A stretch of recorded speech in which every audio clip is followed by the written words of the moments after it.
ABB BCPM setting IP address 192 okay. एक हान्ने बित्तिकै त्यो IP एड्रेस यो हो, हामीले पहिल्यैदेखि सेभ थियो ब्राउजरमा, त्यही भएर देखाएको हो। यदि छैन भने चाहिँ यो IP एड्रेस हान्ने, त्यो लास्टमा चाहिँ त्यो 192 र 168.1 200 700 त्यो 7999 र तलको त्यो सेम 8000 यो दुईटामा जुनै गर्दा पनि फरक पर्दैन। योमा क्लिक गर्ने, ओके इन्टर।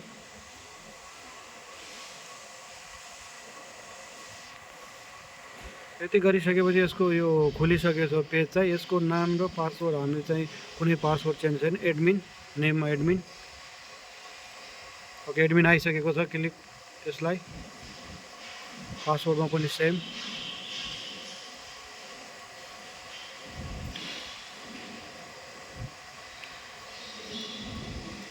ओके लगइन,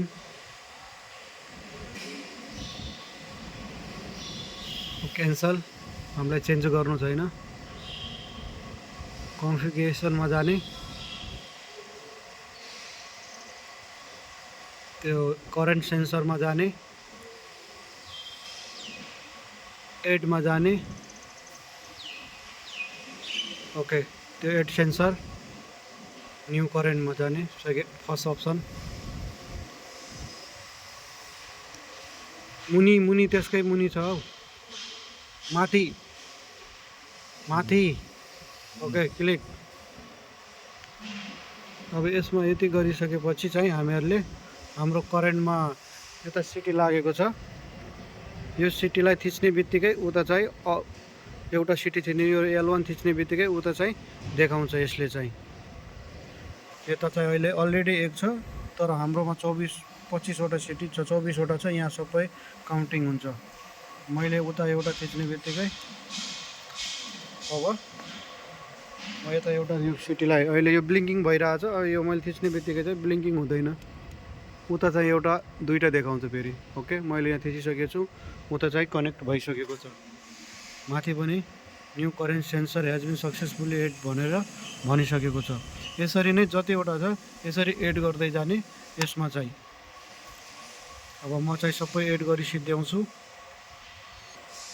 मेरो सबै सेन्सर सिटीहरू चाहिँ मैले एड गरिसकेको छु। यसमा चाहिँ 24वटा थियो, तर यहाँ एक पहिले अलरेडी एउटा पहिला हुन्छ, त्यही भएर चाहिँ यो 25 देखाएको, तर मेरो 24वटा सेन्सर मात्रै छ। सिटी चाहिँ यो हो सबै। यो अहिले कुनै पनि यसको इन्डिकेटर लाइट चाहिँ ब्लिङ्किङ भइराखेको छैन। यदि ब्लिङ्किङ भइराखेको छ भने चाहिँ त्यो एड भएको हुँदैन। अहिले चाहिँ यो सबै होल्डमा छ, सबै यो सबै ठिक छ। अहिले यो सेन्सर सबै ठिक छ। अब त्यसपछि चाहिँ हामीहरूले चाहिँ गर्नुपर्ने भनेको, ओके यो एड भइसकेपछि चाहिँ ओके आइडीमा क्लिक अनि डन गर, डन। यति गरिसकेपछि अब हाम्रो यो चाहिँ सेन्सरको नेम यो चेन्ज गरे पनि हुन्छ नगरे पनि हुन्छ, फरक पर्दैन। यसमा अब कुन फेज हो, रेड येलो ब्लू यो चेन्ज गर्ने, तर यसमा चाहिँ फेजमा चाहिँ हामीले चेन्ज गर्नुपर्ने हुन्छ। Red L1 L2 L3 okay change L1 L2 L3 same. यसरी नै सबै फेजहरू चेन्ज गर्दै जाने।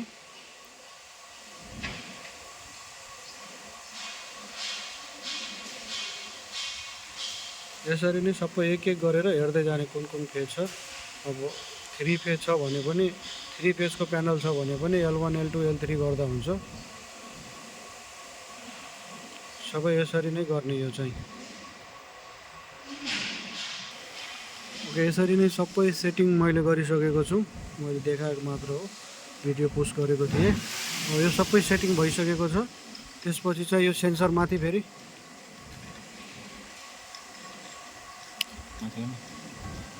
माथि यदि प्यानलमा 3 पोल RCD लगाएको छ भने 4 पोल चाहिँ, अब त्यसमा चाहिँ सेन्सरलाई कसरी, अब मेरो चाहिँ यस्तो थियो सेन्सर लगाएको, पहिला चाहिँ अब यहाँ ब्लू परेको छ, तल चाहिँ रेड थियो, मैले यताबाट यो थिचेको थिएँ अनि अहिले चाहिँ ब्लू मेरो फर्स्ट भएको छ, ब्लू येलो रेड भएको छ यो चाहिँ। अब त्यही भएर चाहिँ यता सेटिङ गर्दाखेरि पनि ब्लू गर्ने पहिला, अनि येलो, अनि रेड, ब्लू, येलो, रेड। यदि 3 पेजमा मात्रै छ भने मात्रै, सिङ्गल पेजमा त फरक पर्दैन, रेड येलो ब्लू नै हुन्छ। तर अहिले चाहिँ मेरो ब्लू पेज चाहिँ माथि परेको भएर चाहिँ मैले फर्स्टमा फेरि L3 गरेको छु, अनि L2 L1 भएछ, रेड ब्लू येलो रेड। तर यदि फर्स्टमा L1 नै त्यहाँ थिच्यो भने चाहिँ त्यसरी पनि हुन्छ, यो फरक पर्दैन। अब जस्तो गर्दा नि हुन्छ। अहिले चाहिँ मैले चाहिँ त्यसरी थिचेको भएर त्यही सेटिङ गरेको छु। यसलाई L1 पहिला थिचेर यहाँ L1 राख्दा पनि फरक पर्दैन, L1 L2 L3। यति गरिसकेपछि चाहिँ अब यो सेन्सरमा चाहिँ, यो करेन्ट सेन्सरमा चाहिँ अब नाम राखे पनि भयो, नराखे पनि भयो होइन, यो आफ्नो इच्छाको कुरा हो। तर यसमा पर्दैन। यदि राख्नु चाहनुहुन्छ भने त्यो कुन फेज हो त्यही अब राख्ने। ओके, R1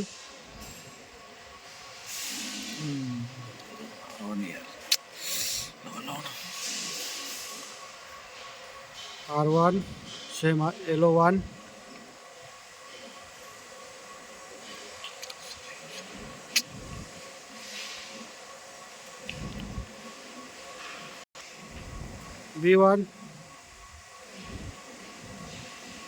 B1 सुटर अडा क्लिक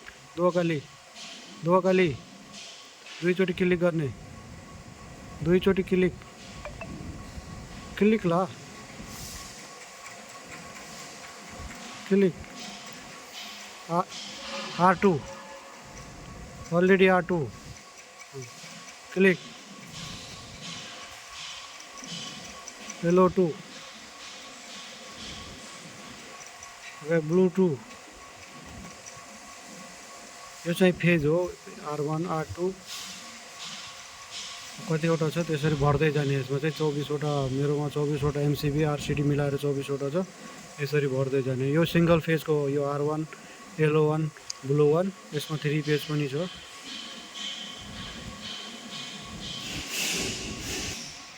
यहाँसम्म चाहिँ मेरो अब सिङ्गल फेज थियो। अहिले चाहिँ मेरो 3 पेज छ RYB। त्यही भएर चाहिँ अब जुन फेजलाई पहिला त्यहाँ सेन्सरमा क्लिक गरेको त्यही फेज नाम यसमा चाहिँ राख्नुपर्छ होइन। मैले चाहिँ B पहिला थिचेको थियो ब्लू फेज, त्यही भएर मैले ब्लू फेज, फेरि येलो फेज,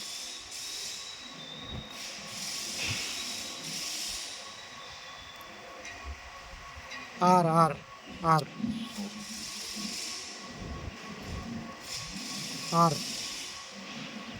ओके, B तल सेम। अब B phase R red phase. Okay, यसरी नै अब जुन फेज पहिला सेन्सरमा क्लिक गरेको थियो त्यही फेजलाई चाहिँ यसरी यहाँ राख्ने। 7 same blue first. Okay, RYB yellow,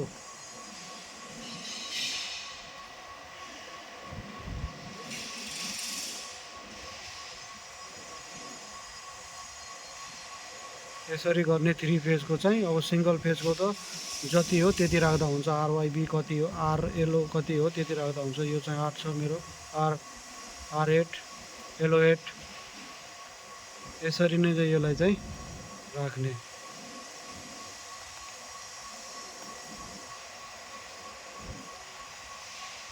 okay, blue 8। यति गरिसकेपछि चाहिँ अब यता साइडमा सेप छ, सेप क्लिक,